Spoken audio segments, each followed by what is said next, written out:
lui avait la composition de l'équipe 48 heures avant le match. Mais quel entraîneur sérieux va envoyer une composition d'équipe à son président 48 heures avant? Parce que le président de la fédération, il n'est pas entraîneur. Il n'a aucun diplôme. Je ne le connaissais pas entraîneur. Donc, il va faire quoi avec?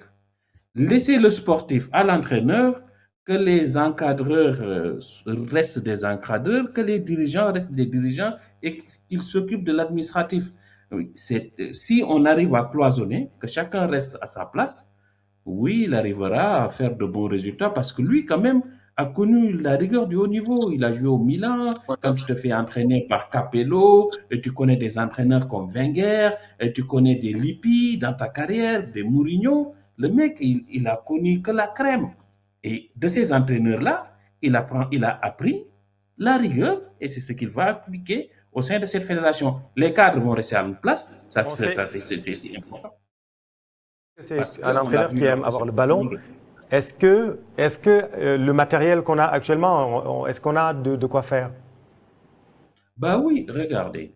Cette année, vous allez voir comme en Ligue des Champions, il y a Diao qui a peu joué dans cette Coupe du Monde et qui est pourtant un excellent footballeur. On va le voir cette année en Serie A et avec comme en Ligue des Champions. Peut-être Ismaël Assar va occuper le rôle d'avant-centre. Il se pourrait qu'il aille à Galatasaray.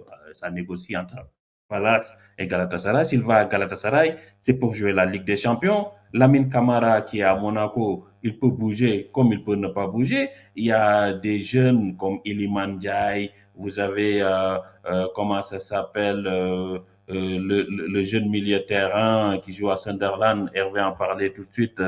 En plus, je Diarra. ne dois même pas oublier son nom. Habib Habib Diarra. Diarra. Habib Diarra. Habib Diarra, Gay. vous avez Pape Matar Sarr qui pourrait quitter Tottenham. Mais aujourd'hui, Nobel Mendy, qui a honoré sa première sélection juste avant la Coupe du Monde, il a marqué avec face à Man United. Il est à Hull, il a été acheté plus de 30 millions. C'est un super défenseur. Les jeunes sont là. Je ne te parle pas après des gardiens. Il y a Evan Diouf. Pour moi, il y a de la matière. Les cadres, certains vont partir à coup sûr. Ils ne feront pas la Coupe du Monde 2030, ça j'en suis certain. Et il y a de quoi s'appuyer pour faire encore. Et puis, je ne parle pas des jeunes pousses qui vont arriver, la Mincy de Auxerre, et tous ces jeunes-là. On a vu Diacon briller en début de championnat en Belgique avec son club. Il a raté la Coupe du Monde. On a pas, le réservoir, il est là. Donc, pour moi, j'ai pas peur de perdre les cadres. Ils ont apporté énormément au football sénégalais, mais aujourd'hui, la relève est là. Merci beaucoup, Yoro. J'allais dire Hervé Renard. Patrick Vieira a vraiment de quoi faire. Hein. Oui, non, Patrick Vieira, non.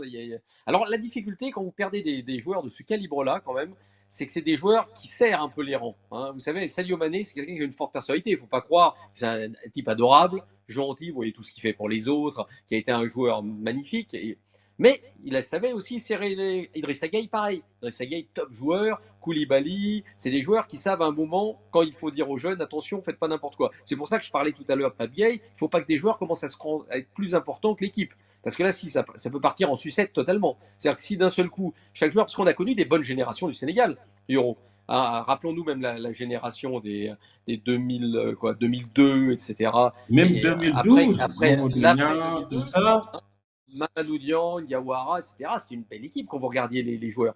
Mais il n'y avait pas de résultat. Pourquoi? Parce que intérieurement, il ne se passait pas ça. Là, vous avez été dominé quand même par des joueurs clés et standards qui étaient des joueurs très importants, à la fois sur le plan du jeu, à la fois sur le plan humain. Et ça, c'est capital des Koulibaly, des Edouard Mendy, des Idrissa Gana Gueye, des Sadio Mané. Donc ça, c'était des joueurs plus que des joueurs. Donc attention, quand vous les perdez, vous perdez aussi ça. Et c'est à Patrick Vieira après de trouver le lien, trouver les joueurs qui vont pouvoir lui permettre justement d'avoir ce poids-là sur le groupe. Vous dites qu'il va falloir qu'il s'entoure très bien. Est-ce que ça veut dire qu'il va falloir se débarrasser de tout ce qui est génération 2002, parce que c'est de ça qu'il s'agit? Par exemple, El Hadj Diouf, est-ce qu'il va falloir qu'il quitte cette sélection, et de même que Fadiga? Alors là, c'est un autre débat. Moi, quand je parlais de l'entourage proche, c'est-à-dire les adjoints, les gens qui sont tout autour de lui, ceux qui vont travailler avec lui. C'est là où il faut vraiment pas se tromper. Hein. parce que ça c'est capital, c'est important. Après, le rôle que pourra avoir Ladji Diouf, Fadiga, ça c'est autre chose. C'est encore un autre débat. Lui, il va peut-être pas vouloir les avoir aussi proches que ça. C'est possible, ça c'est une possibilité. Ils vont exister de toute façon. Vous pouvez pas être dans le football sénégalais, évidemment, et être Ladji Diouf ou Khalidou Fadiga et ne pas exister, c'est pas possible.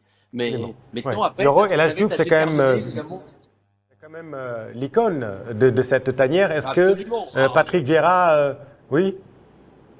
Oui, absolument. C'est-à-dire que quand on parle d'Eladji Diouf, c'est-à-dire que c'est l'icône absolue. Hein. Quand vous allez au Sénégal, même quelqu'un qui a 8, 10, 15 ans, et il adore Eladji Diouf. Donc, Eladji Diouf, c'est quelque chose en plus. Donc, il faut l'utiliser de manière très positive. Et évidemment, vous ne pouvez pas mettre Eladji Diouf de côté. Hein. Ça, c'est difficile parce que rappelez-vous qu'avec Aliou Cissé, c'est pas très très bien terminé parce que justement, il se sentait un peu mis de côté. Donc, oui, effectivement, faut trouver le bon, comment dire, les bonnes relations, et puis ça se trouver le poste. Oui, tout simplement. Qui va lui convenir. Parce que lui, il ne faut pas oublier une chose, Ladji Diouf, c'est un amoureux du football sénégalais, c'est un amoureux absolu de son pays. Donc ce qu'il veut aussi, c'est que l'équipe nationale, elle gagne. Ne l'oublions pas.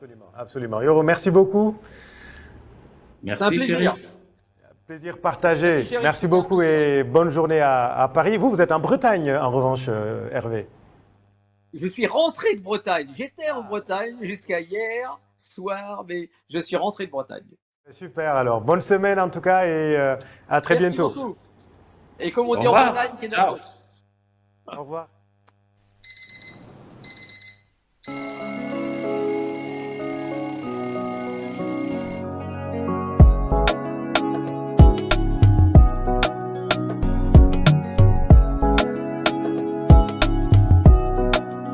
Merci beaucoup. 10h03, vous êtes sur Evenprod Media, la matinale, l'essentiel de l'info pour votre propre opinion. Rapide coup d'œil sur la presse de ce lundi 24